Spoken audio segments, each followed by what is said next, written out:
I joined the Kenya Kwanza coalition owing to the fact that the principles that they espoused are in tandem with the principles of the party I belong to, namely the Democratic Party of Kenya. Many friends and political colleagues at the time warned me against joining the coalition, but at a personal level, I was persuaded that would be driven by the ideals and the values that the coalition stated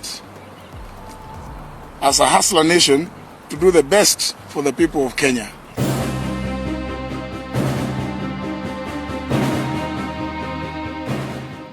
The situation in Kenya is rapidly deteriorating, and the country is increasingly finding itself in a state of political and social crisis. One of the most shocking events in recent months has been the abduction of Attorney General's son, an incident that has sent shockwaves through the nation.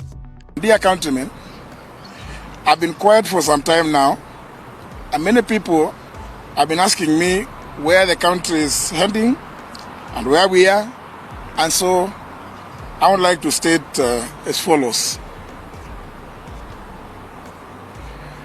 I joined the Kenya Kwanza coalition owing to the fact that the principles that they espoused are in tandem with the principles of the party I belong to, namely the Democratic Party of Kenya. Many friends and political colleagues at the time warned me against joining the coalition, but at a personal level, I was persuaded that would be driven by the ideals and the values that the coalition stated as a hustler nation to do the best for the people of Kenya. One of the things we had accused the past regimes of was the existence of disappearances and extrajudicial killings of Kenyans, and we vowed that we would never, at our watch, condone or allow such. We stated this time and time again in the lead up to the last general election. Today, there has been a number of abductions and in some cases unexplained deaths since the Gen Z revolts of June last year. And it is unfortunate as most of the people being abducted and or killed are our youth, leaving the parents, relatives, and friends, other family members in a state of confusion and loss. I have personally served as my son was abducted and disappeared, and I was not sure whether he was alive or dead, making us anxious and leaving me and my wife and the rest of the family in turmoil. It must be remembered that at that time, I was the serving Attorney General of the Republic of Kenya, and as is well known, a member of the National Security Council as comprised under Article 240 of the Constitution.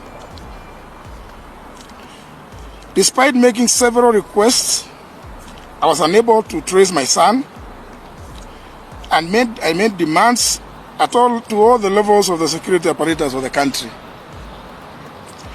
Now, more than 6 months later, after that ordeal and the release of my son by unknown forces, he has not been charged with any offense, and the government at all levels has not been able to give me any explanation or reasons as to his abduction by hooded armed gangsters. Ladies and gentlemen, I have taken this unusual,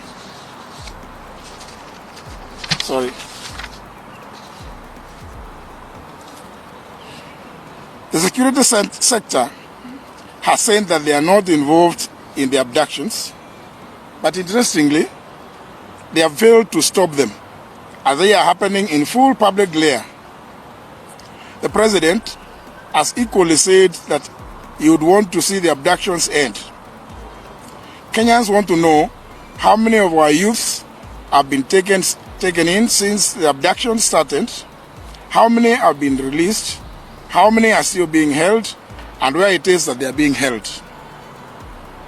On Friday last week, to wit the 3rd of January, at a funeral in Embu, I stated categorically that it was not possible for the government to say that they did not know anything about the abductions, because that amounts to shunning its responsibility on accountability.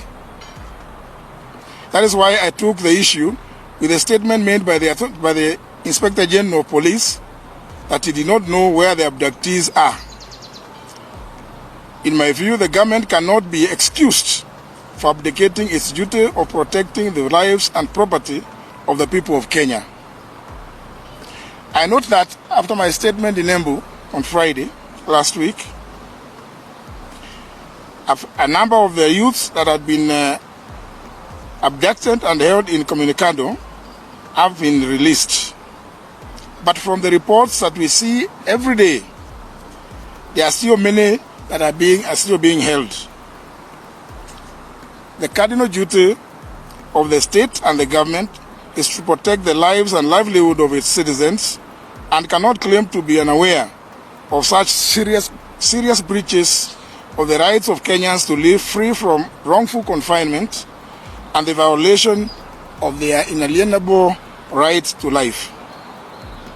Therefore, the security forces should arrest and bring to book all those that are involved in the abductions without fail, and all the young people being held in illegal captivity should immediately be freed.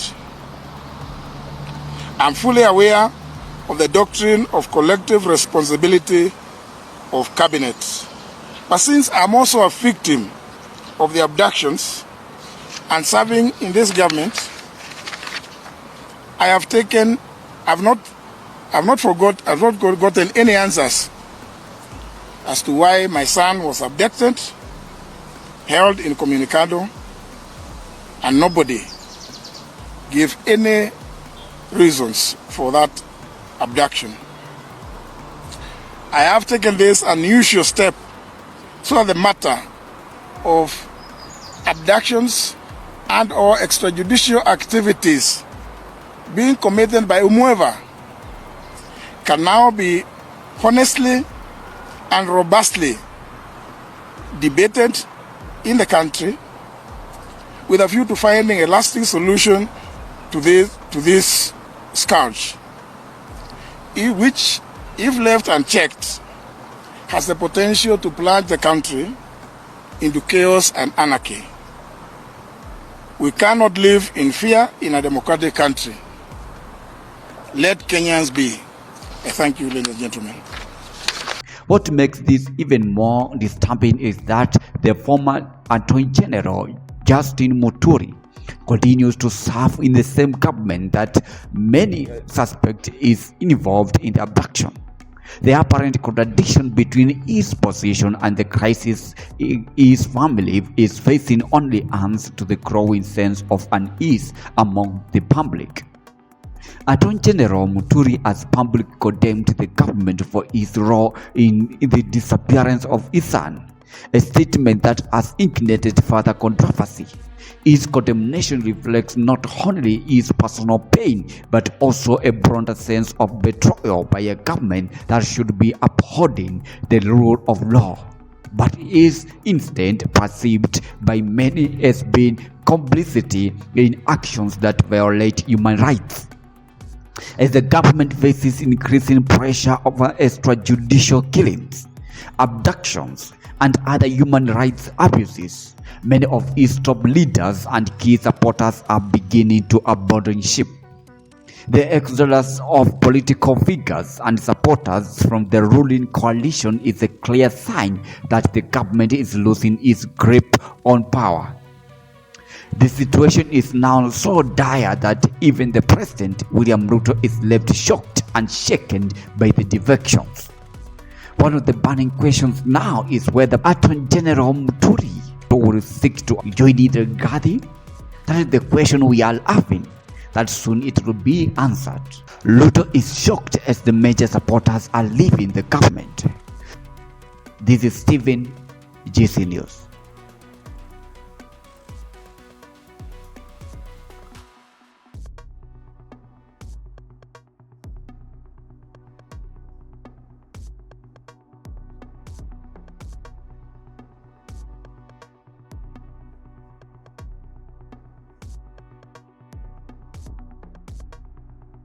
Attorney General Muturi